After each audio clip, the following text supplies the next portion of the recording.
Hi guys! Good day and welcome back to our YouTube channel. So, ayan guys, kanina ay nag-spray ako sa kanila ng 7 kasi yung aking, ano pala dun guys, yung aking variegated na Purple Delight, yung akala ko nakaraan ay dahil sa nasagi ko or yung may pumuntang pusa. Nalagas yung leaves niya, pero buti na lang guys, kaninang umaga ay tumingin ako dito at nakita kong may uod siya. So as in, inano niya talaga guys yung rosette ng ating variegated Purple Delight. So puntahan natin. Ayan. Ito siya guys, oh. Pero nampatay ko guys yung uod. Kinain niya yung yung rosette ng ating Purple Delight na variegated. Ayan guys, so ayan yung mga leaves niya, oh. Ayan. Yung maliit na yun, butas yun guys, kasi dun siya sumuot. Ayan, so mayroong mga lumalabas na babies na yung ating mga kinuhanan ng cuttings dyan. So sana guys, pa to, magkaroon pa siya ng tubo. Ayan, oh, sayang naman. Kapag hindi yan siya guys, nagtuloy yung rosette niya, tutubo yung bagong baby dyan. Yan yung var na baby ng ating variegated Purple Delight. Yan sana yung magandang var, tapos nauud naman guys. Kaya naman naisip ko na lang na mag-spray sa kanila ng 7. Ayan, oh. May mga puti-puti sila guys, pati ito. Lahat sila guys, sinisprayhan ko talaga. Kasi baka mamaya meron pa dyan sa kanilang nakasiksik. So mamatay na sila. Ito pala guys, pinagsama-sama ko na yung aking linguas. Ayan. So ang ganda ni linguas. Ito yung free sa akin dati, oh. Ayan, nabuhay ko siya guys. Tapos ito yung dating galing kay Succulent Amore. Itong dalawang ito. Ito yung nauna. Maliit lang to. Tapos ito medyo malaki talaga to. Nag-dry yung mga nandito niya, kaya panibagong rosette yung tumubo. So, pinagsama-sama ko na lang kasi malaki naman yung pot nila guys, para tayo ng space. Tapos yung isa ko dito guys, yung ating Canti Domingo. Okay naman siya guys, kaso lang napapansin ko parang pumapayat na siya. Ayan, oh. Ayan, so tinanggal ko siya guys at kinat ko. Ayan yung puno niya, oh. Parang kailangan ko pa siyang ikat. Siguro kailangan ko pa siyang ikat. Tapos marami siyang aerial roots. So kaya naman ginawa ko, kinat ko na lang guys. Kasi kapag ganyan, may problema yung pinakapuno niya. Siguro yung pinakapuno talaga nito guys ay meron ng sira. Yan kasi yung sa gitna niya. O tingnan nyo guys. So ikakat ko yan ulit. Ayan. Dami niyang mga babies din, no. Ayan. Healthy pa naman sana siya. So dito ko muna siya guys. Ayan. Mafarina yan siya eh. Ayan, yung ating pala guys, oh, Misty Lilac. Nung tuto dumating sa atin. Ayan. Dito yan guys, nakatanim mo. Ito nilagay ko lang to dito. Ayan, meron tayong mga lipropa dyan. Nahayaan ko lang yan guys, mabuhay dyan yung ating mga lipropa. Parang Darly Sunshine to. Yung mga leaves yan guys na nalaglag dati. Ito si Sphinx to guys, oh. Ayan, oh. Tapos si Hybrid Lovely Rose. Yan, Hybrid Lovely Rose. Ellen. Si Purple Delight. Ito si Ellen nata to. And Ellen siguro. Ayan. So ayan sila guys. Kailangan ko siguro mga mamayang hapon magdidilig ako sa kanila guys ng tango. Ayan, may bumigay dito pala guys, oh, yung ating di talaga maiwasan. Ayan, oh.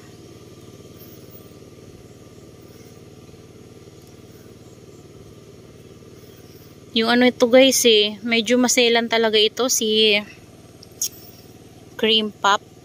Ayan, maselan siya. Ayan nga yung mga nandito yan, matatangkad na yan dati, tapos nagrarat siya guys. So bihira ko nga yan siyang diligin kasi ganun, maarte siya.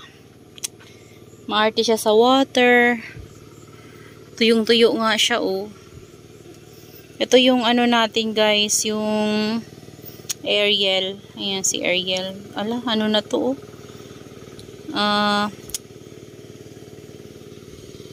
Dehydrated siya. Hindi ko na diligan. Wala, hindi pa rin siya. Ay, may roots na siya. Pero hindi ko na didiligan. Kailangan kong diligan to. Ibaon nga natin, guys. Ayan, hindi ko kasi siya binaon. Pinatong ko lang to, eh. Mamaya diligan natin hapon. Ayan siya. So, kanina, naisipan ko rin na mag-spray ng 7. Kasi guys, yung ano, ito nakita ko din to. Yung napakalaki natin na red line. Ay, charan, meron siyang millibugs. Yung baby niya guys, may millibugs. Gusto ko na tanggalin, kaso lang iniisip ko. Nakadikit kasi siya sa mother niya. So, sayang naman kapag tinanggal ko, guys. Inisprayhan ko na lang siya ng 7. Ayan, medyo patahilis na nga siya, guys, oh. Kasi, ang bigat nitong pinaka-mother niya. Ayan, sobrang bigat. Ayan, may tumutubo na naman nga. Ano, guys, so parang, ano na siya. Baby din ata, yan, guys. Sobrang laki niya. Tapos, guys, yung nakaraan na kinat ko, ito siya. Ito na yung kinat ko, guys. Diba? Malaki na naman siya, guys. Tinabi ko sa kanya yung free sa akin ni Igors. Ay, hindi. Ni Mamigs. Tapos, ito yung mga flower stock na galing dito, guys. Oh. Ito siya. Yan. Para, baka magka-baby din yan dyan, guys. Kaya, tinabi-tabi ko na lang sila, guys. Tapos ito yung kinata natin. Natanggalan to ng isang baby yung dito sa pinaka-top. Ewan ko kung saan ko na nilagay. Kalimutan ko na. Ay, ayun ata, guys. So, yung sa gilid na yun na mali ito. Yan, buhay na rin. Tapos may 3 baby pa siya. Yan yung kinata natin. Ito yung pinaka-puno nito, guys, oh. Ayan, niripat ko siya dito sa black pot.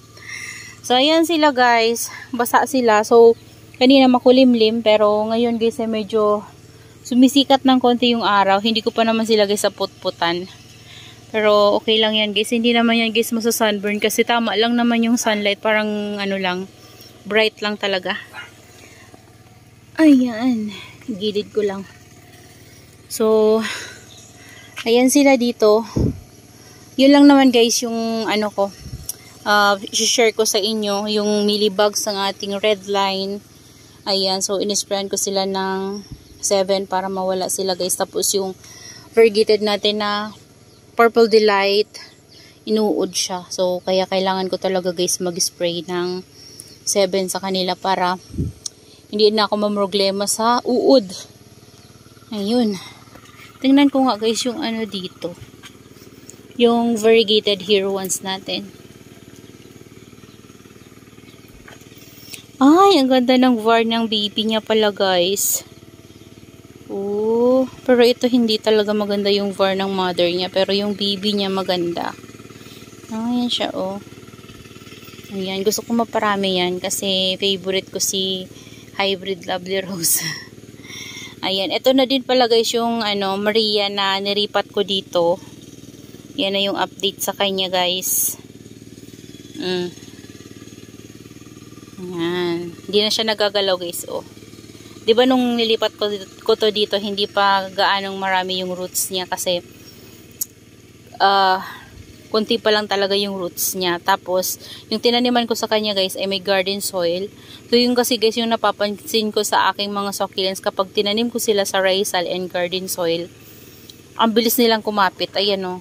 Hindi nyo na siya guys magalaw-galaw. Nakadikit na talaga. Kahit ito guys oh, hindi na mabunot. Ito yung mga galing kay Ma'am Connie. Yung una natin na nabili kay Ma'am Connie guys. Tingnan nyo oh. Hindi na sila magalaw. Ito din oh.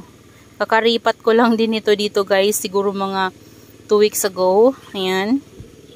Ito din. Si Horizon. Hindi na sila guys magalaw. Ito pa yung Horizon. Kasamahan to guys nung ano, mga succulents na sunburn. Ito din, si Snow Angel. Ayan siya. O, diba guys? Hindi na sila magalaw, kaya mas maganda talaga na may garden soil. Hindi ko lang kasi sa inyo guys mapakita kapag nagriripat ako, nagmamadali kasi ako palagi. Palaging walang time. Ayan, so napapakita ko sa inyo kapag tapos ko nang gawin kasi nagmamadali talaga ako. So ayan, ito din pala guys, tingnan nyo oh, yung ating pink pebbles. Ginawa ko sa kanya ay diniligan ko to guys ng tanggo kagabi. Ayan, nilagyan ko siya ng tanggo dyan, tas saka ko siya binuhusan ng tubig. Kasi hindi ako nag-ano ng tanggo kasi ang tapang ng amoy ng tanggo guys. So saka na ako mag-spray siguro mga mamaya na gabi, mamayang gabi. Ano ko sila, diligan ko sila yung may mga tama ng fungus. Kasi ano guys, yung panahon dito sa amin umiinit, tapos umuulan, kaya naman natatamaan talaga sila ng fungus. Ayan, kailangan nila ng ano, panlaban sa fungus. Ayan, ang ganda ni Mont Blanc guys, oh. Mont Blanc pala yung pangalan niya, hindi Mont Blanc. Mont Blanc, kasi yun yung nakita ko na name kay Ma'am Herlets, and then yung sa invoice niya sa akin. Ganun pala yun. Mont Blanc.